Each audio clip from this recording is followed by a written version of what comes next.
And I say, welcome to another episode of Mixed Drinks, where we bring you the best entertainment from our hood to yours. You're welcome. Today ain't no different. It's kind of a little different though, actually, because this is my man's man. I done watched this dude. I sound like an old motherfucker now. I watched this motherfucker since he was like a little kid, grow up and shit, and doing his thing, man. He's multi-talented. Shit. What do you go by, Rawjalla? I go by Rawjalla. Rawjalla in the house, man. You know what I'm saying? I should have asked that shit before I started, but fuck it. We do what we want here and shit. Rawjalla in the house, man. Give it for Rawjalla. So, yo, pretty much all your life you've been around music. That's right. You've been around music. You know, me and your pops, you know, our manager, you know, Big Sales, Celio Skills. He goes by many names. You've been around. Me and him was MCs together. So that's right. And you was in the studio when you was short. You was getting drops from your little voice drops and stuff. And that's right. So it's only fitting that you stepped into the family business. You know what I'm saying? That's correct. Yeah, I done came into music at first just kind of just really wanting to embrace it. Not even on a artist standpoint. Just kind of want to be a producer. Then that kind of. It started off with engineering, then I went into production, and now I just had to embrace the fact that at the end of the day, I just wanted to be an artist. And now here I am embracing the fact that I'm an artist in many different art forms, not even just music, content creation, various other things, but yeah. Yeah, I was going to say, you're multifaceted. I was going to say, it's just you're not just an artist, you know, content creator, you know what I'm saying? I watched some of your TikToks, hilarious. And you forward thinking, you know what I'm saying? You think outside the box. Which, right, you got to give yourself a chance. I was just talking to your boys earlier. You got to do everything you can to try to give yourself the best chance possible, right? Right. Just being a good artist is not enough anymore. Never. Actually, the more talented you are, it seems like the harder it is to get on. You know what I'm saying? The least talented you are, you got a good shot that you might make millions and stuff. You know what I'm saying? You got to water it down for people nowadays. Water it down, you know, get a catchy beat and a catchphrase, and you got a chance to make $1 million off of one song without any talent. And that's the part of the game that is interesting now, right? Mm-hmm. Because now talent is having to work harder than people without talent. And facts. It's just the game. It's about how you market your brand yourself. Mm-hmm. But yeah, a lot of that comes with social media and just being online, having an online presence. I feel like a lot of artists lack that point of view. I gotta give a big shout out to my friend Hassani. He introduced me to the world of content creation, and realistically, like, I wasn't really the type of guy who really, as an artist, wanted to go that route. But when I started helping him, I realized that it wasn't that bad, and you know, I might as well merge the two worlds and see what I could come and get out of that. Yeah, strengthens your brand for sure, and having a team that, you know, thinks the same way you do, forward than you, right? You know what I'm saying? To succeed, you have to have what's called a mastermind team, right? And give yourself a chance to succeed, because nobody has the formula on how you succeed in life, but you got to have people in your circle that know more than you, think differently than you, but also have the same mission as you, but, you know, they think differently. So I feel you on that. So tell me about the earlier days. What do you remember as a youngster being in the studio with your pops and stuff? When your pops is an LMC, still LMC, but what do you remember from those days? I remember just him going to the studio constantly. Like, he was always surrounded by music. I knew what separated me as a young kid was just having a dad that was constantly doing music and stuff like that. So, like, being introduced to that world at such an early age really impacted me in the direction I want to take in my life. Yeah. Your dad, you see the genes in him because your dad was a forward thinker. Yeah, that is a forward thinker. I can say was, like, he's not here no more. He is a forward thinker. He always thinks outside the box. He thinks a different way, do things differently than any other MC or any other artist. Mm-hmm. Way before social media was super duper popping, he was doing the wildest shit to, you know, get his name and his voice out there and his face out there. And I was rolling with him. I was his right hand forever. So he used to say some shit sometime like, "You want to do that? Yeah. I don't know. I don't want to do that, but." Yeah.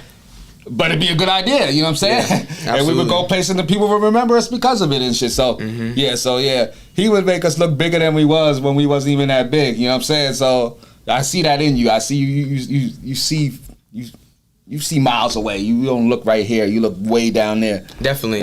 And which is dope. So, all right, so being around music, that means you was around music from your pop's era all the way to present, right? So, yes. You've seen an evolution past our evolution. So, you've seen where things are now and backwards and forwards. So tell me, in your mind, what do you think about today's industry in the rap game? Ooh, this is an amazing question because I am a person who just embraces all facets of music. I can have a big appreciation for the likes of Kendrick and Drake and even people like Yeat, Lil Uzi Vert, maybe people who aren't typically your most lyrical rappers. I still appreciate the melodic aspects and, you know, the different flows. And I think there's a lot of older generation people who have those same respects for some of these artists who aren't necessarily taking the most lyrical route. And being that I'm an artist myself, I've found a way to kind of merge those two worlds and embrace upper echelon of lyricism, but also, you know, utilizing maybe newer wave beats. And I'm also a producer as well, so like I'm keeping up with the times of as far as productions and sounds to like make my music sound relevant but still have that aspect of lyricism and actual like feel into it. Yeah, because you got to blend the two, right? That's correct. You know, lyrics is important, but you also know new wave music is important too. Yeah. Which I respect that too, because, you know, most old heads you talk to, they gonna be like, nah, they ain't got no lyrics, that's whack. Nah, but everything evolves and stuff. Music evolves, and it's a lot of artists that I enjoy hearing. You know, of course, I like still, you know, vintage style. I think when you think about 90s and stuff, you think about it like what Motown is to R&B, right? Yeah. You know, you still listen and appreciate it, but music's evolved since then, Definitely, right? It definitely. doesn't sound like that. People don't even produce the same. Back in the day, people used all real instruments when they made music and stuff. So music is different now. So I can appreciate any evolution, and I'll be the first to say when people are like, oh, back in our day, everybody spit, it was so dope. No, it was whack motherfuckers and back in the day too, trust me. But just the nice motherfuckers just got shined more, you know what I'm saying? They got more shine. Now it's kind of flip-flop right now. Now the whack motherfuckers get more shine, and now the nice motherfuckers is in the background. That's the only thing that's changed because, trust me, back in the day, everybody wasn't super dope and can spit and have bars and have dope productions. It's been whackness in hip-hop since day one, along with greatness, so... Yeah, so, okay, now I'm going to load you up now. With that being said, give me a top 5 Dead or Alive. Now, old, everything. You give me Rawjalla. You can do 10 if you want, if you got 10. But give me now everything, the full package from past, present. I'm going to just give y'all 5 for the sake of time, but...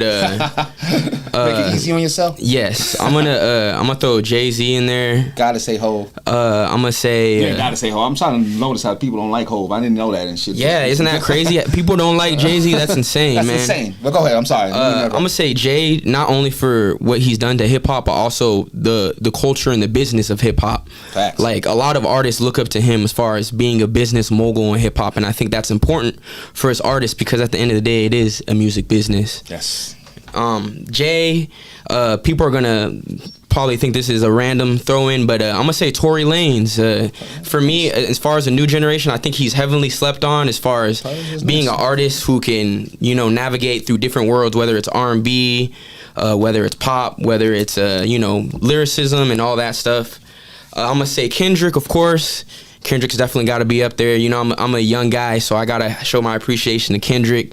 And alongside Kendrick, I know these Kendrick fans aren't going to take too much of a liking to this, but, you know, the champion, the GOAT, the one who won the battle, Drizzy Drake, yes, he's up there in the top 5. So I need all his detractors to just take a quick seat real quick. Drizzy got it. That's 3 right there. I'm going to say also Weezy, of course. Weezy is majorly impactful in many different ways, all lyricism, but also just, you know, providing the stylistic aspect to hip hop. Exactly, like all the people under him, he has many notable influences that we all know today. So I gotta say him, and then you're putting me in a tough predicament. I never really think about these top 5 conversations because you know, I just have so much appreciation for so many artists. But did I say Ye? Nah, you didn't say that. I didn't even say Ye. Yeah, I'm gonna say Kanye just because he was able to merge the worlds of production and hip hop. So yeah, there you go. That's my 5 right there. So let's touch on that. Let's touch on that Kendrick Drake dispute. I'm a Drake fan. Yeah, I'm a Kendrick fan too. But for people to act like Drizzy ain't just been murdering the airwaves for like the last I don't even know how long. But just one little song is gonna take away everything that Drake's done for the game and you can't even turn on the radio without hearing, like, if you listen to the radio for an hour, I guarantee you'll hear at least 3 Drake joints. Oh yeah, facts. Slappers too. that we've all listened to. So, but you know, everybody wants to kill a giant. You know, say knock it down. You know what I'm saying? Just like when Jay was battling Nas. Right. Jay got him. Nas made Ether. You live long enough to become the villain, and I think that's what the realm Drake is living in right now. I just honestly, for me, with that whole thing, I just want people to understand Drake's impact on the culture and hip hop and music, regardless if he wrote every record or not. Like, we're gonna give our respects to people like Kanye and a lot of other notable artists, and they didn't put a pen to every song they wrote. But you know, when it comes to Drake, y'all want to take him out of these conversations. Now, is he the greatest hip hop artist because he didn't write all his records? That could be a different conversation. Debatable, right? But as an artist himself and the impact he's done for hip hop, let's not forget that Drake has, you know, charted many times and gave hip hop that presence and made it the new rock and roll. Yeah, that's a fact. That's a fact. And I hear more arguments the other way. It's crazy. I'm like, you gonna say that Kendrick's made as many hits and had more influence on the culture than Drake? That's debatable. I love Kendrick though. Let's not get it twisted. The first thing I said, I led with that. I love Drake. Yeah. I love them both way before they even got big. When they was on the underground circuit and they was making mixtapes, I thought they was both dope. I think it's crazy that they're both artists right now and they making money and they making an impact on hip hop. But this battle is crazy. And if it's a real battle, there's no way that Kendrick could ever beat Drake, in my opinion. I'm sorry. You're gonna turn some heads with that one. Every time I say that, I almost get beat up. Like, I almost got beat up like 5 times this week. But still, it's still a fact. Most definitely. It's still a fact. Most definitely. Yeah. So bet. So tell me, on your production side, what do you enjoy more? Do you enjoy writing lyrics or producing? So that's a great question, because I started off kind of doing engineering.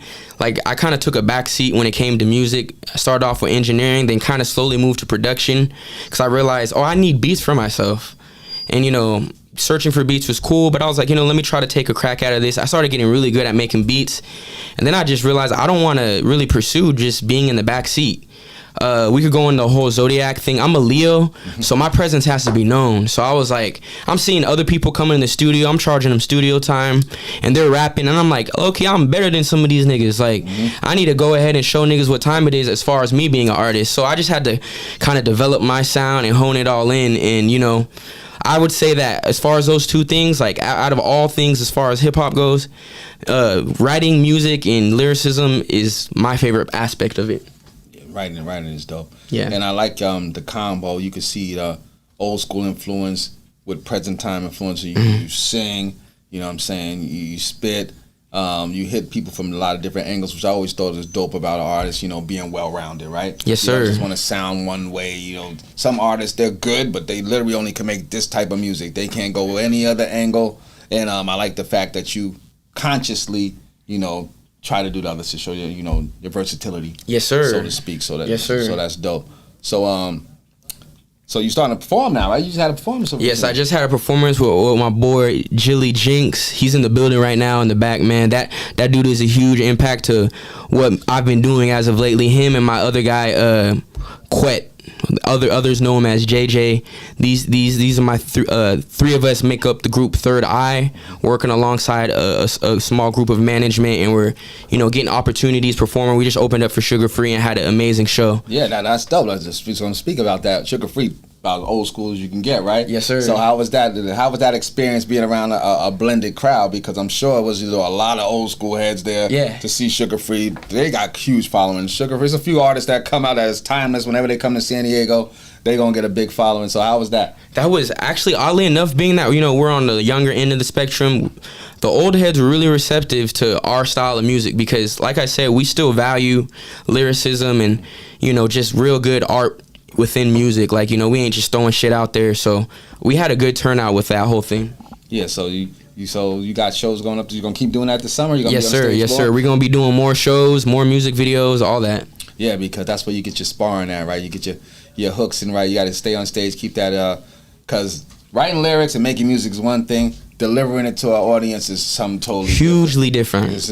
Upon doing that show, we realized how much rehearsal is involved and, like, trying to put up a good show, and even outside of just rapping your lyrics to the crowd, like, you know, maybe perhaps having a skit or interlude section where, like, you get the crowd involved. Me and Jilly Jinx was able to put that together and create a good show for the people that night. Yeah, because just getting up on the stage and just spitting your songs is not enough. You know what I'm saying? Isn't. That's what everybody else did that night, by the way. Yeah. Yeah, because we've just seen 3 other artists do the same thing, right? Yeah. It's so simple to become a standout if you're just conscious of that. You know what I'm saying? Like, okay, what can I do different than the last 4 artists that just went up there? How am I going to make myself stand out? Because obviously everybody's going to have talent and they wouldn't be on this stage. How are they going to make them remember me and stuff? So that's dope that you keep thinking about that, because it's going to change, right? Sometimes you think an idea is going to be going good. You're going to see the crowd and you're going to be able to read what the crowd is into. Yes, sir. And okay, maybe that what we were thinking about is not going to work, but maybe we should go this route. You know what I'm saying? Sometimes on the first. So I miss performing on the stage and reading crowds. Y'all were crazy at performing. Y'all definitely are a big inspiration to how we even approach that whole situation and like understanding stage presence. I remember I used to watch my pops go up on stage and really have good stage presence and get the crowd involved and do different things, like I mentioned, that just kind of deviate from traditional showmanship. Yeah, because it's a formula, right? You could make yourself stand out and gain fans just off that alone, right? Yes. Even before your music, right? He was just different. He thought about stuff, the crowd participation, the skits he did.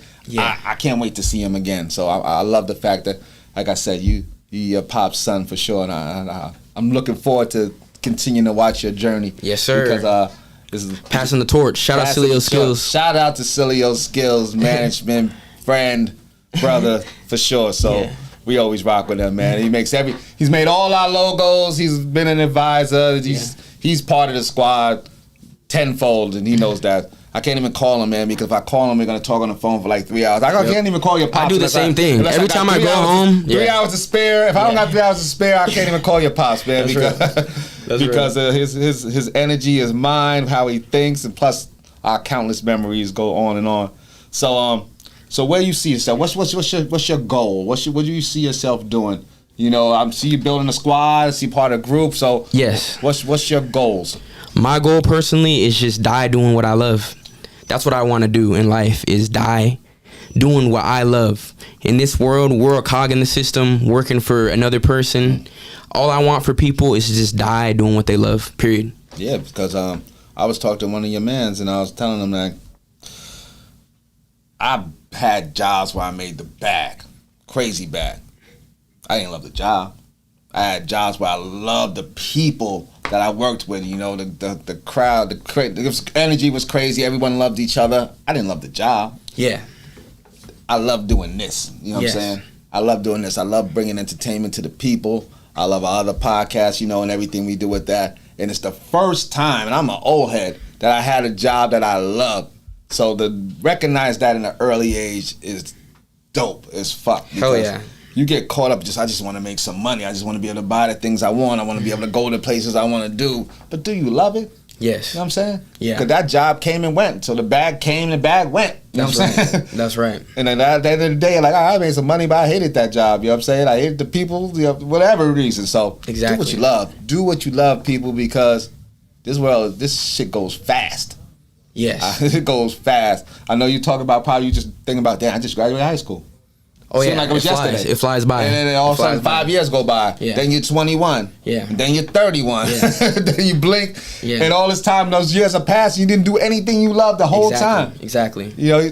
That's why I say, like, when y'all get off of these jobs that y'all work, like, just do yourself the service of applying yourself to your dreams. Because there's no reason to be continually living someone else's dream when working these jobs or whatever it is. Do what you love. Like, you have time to do it. Y'all say y'all don't have time, it's cap. Y'all got to put in the work and you got to love the grind, period. Yeah. And they always that cliche, right? We all have the same 24 hours. You see somebody do all this shit, like, where do they find the time? They got the same amount of time you got, man. They do. They do. Do that shit. You know what I'm saying? When we started doing this, you know what I'm saying? Find the time. You know what I'm saying? You can squeeze in some things you believe in. Yes, sir. Yes, sir. You know what I'm saying? Even if you got a little shorty or you got a little dude and you can still put all that, and you just got to believe in your same dream. You know what I'm saying? That's important. You know, definitely. And that's another aspect. Got to ride with you. That's important, though. Yeah. Because if your significant other don't ride in or believe in you, believe in your vision, then it's a problem. Yes, significant other, even just your circle in general. Your circle, you got to be around people who are like-minded in and also just motivated people in general. Let's say they just don't necessarily do the same things as you. You want to be around people who are on a journey of their own and trying to constantly push themselves forward, because that's the type of energy that's going to keep you going. That's facts. That's facts, yeah. You got to surround yourself with a good team. Nobody can do it by themselves. I know people think they can do it by themselves. I've read a lot of books and stuff. Some of the dopest people that you love and respect have a big team machine behind them, pushing them and making them do that thing. They might be behind the scenes, but trust me, if you see somebody that's super successful, they got a powerful team behind them too. Yeah, I love my team, you know. So without the team, you know, you can't make nothing happen. So, Facts. So yeah, I love that way you thinking about that. So yo, man, y'all know what time it is, right? Y'all hear him talking, right? Y'all hear his vision. Yay. Let's see what this motherfucker can do, right? Yes, sir. Yo, Mix Drinks. We'll be back in a couple minutes. Mix drinks. Who wants a drink? Who wants a drink? Who wants a bar? Who wants a beat? This is Mix Drinks. Just like that. Who gave this dude a mic, bro? Who is this dude? Bruh. Girl, you on my mind. Girl, you so damn fine. Girl, you full of lies. Got this emptiness inside. Girl, you on my mind. Girl, you so damn fine. Girl, you full of lies. Got this emptiness inside. I need you. Yeah, I do need you. Fucking up, changing my mind. Red dress, red eyeliner, red wine. Girl, you way too fine. Goddamn, not checking the price. Spending it all, you ain't even mine. Somehow, God made a design. Smile nice, but the eyes full of lies. So you got me tied up. Bartender, I need water. How much you spend on my car, sir? $5,000. Girl, you on my mind. Girl, you so damn fine. Girl, you full of lies. Got this emptiness inside. Girl, you on my mind. Girl, you so damn fine. Girl, you full of lies. Got this emptiness inside. Pull up the money. The problem, you know you're the finest. The fireman's got it. If I didn't get lit like a lot, you know you get high. Shawty, you know you ain't shy. The club's blowing your eye. Shawty, I know you ain't shy. The club's showing your eye. Why? I cannot sympathize. Cause all of these girls they cry. Cause all of these girls they lie. Why? Girl, you on my mind. Girl, you so damn fine. Girl, you full of lies. Got this emptiness inside. Girl, you on my mind. Girl, you so damn fine. Girl, you full of lies. Got this emptiness inside. Hell yeah. She really better get smacked on the ass. Yes, funny that you even gotta ask. My bitch is annoying me. She really better get smacked on the ass. Yes, funny that you even gotta ask. My bitch is annoying me. She really better get smacked on the ass. Yes, funny that you even gotta ask. My bitch is annoying me. She really better get smacked on her ass. Yes, funny that you even gotta ask. How come none of these niggas is making no music for stripper hoes no more? Or maybe they do, or maybe they don't. But really I need to see hoes at the door. Spin around girl to the door, see though. Shawty cowgirl in this rodeo. Reverse cowgirl, no reversing the roles. I wonder why these hoes needing a rose. I'm talking shit to her, you're being a bro. I'm talking shit to her, but please no. None of my hoes on the need to know. One of my hoes try to see in my phone. My niggas is telling me leave it alone. If she gets a trippin', won't see me for long. Yeah, she gets to twerking and showing her thong. Throwing that ass won't solve your problems. Got you niggas fucked up and violation. Shake the pressure off, not talking about the way she gyrated. Used to take these hoes on wine dates. I don't wanna down or rewind time to fall for clickbait. No, you made it with shade, who throwing shade. Feel like Big AK, I sip hazy and I rage. On her ass, tell her get her out of my face. Bloodline free, Mason, my race and my stay. My bitch is annoying me, she really better get smacked on her ass. Yes, funny that you even gotta ask. My bitch is annoying me, she really better get smacked on her ass. Yes, funny that you even gotta ask. My bitch is annoying me, she really better get smacked on her ass. Yes, funny that you even gotta ask. My bitch is annoying me, she really better get smacked on her ass. Yes, funny that you even gotta ask. What more can I say? What more can I do? Mixed drinks. Bring it in your face. Tell your friend to tell a friend to tell a goddamn friend. Then tell him again. Case. Rawjalla. Mixed drinks is the movement. Mixed nuts. Hidden City in the building. Mix drinks. Who wants a drink? Who wants a drink? Who wants a bar? Who wants a beat? This is Mix Drinks.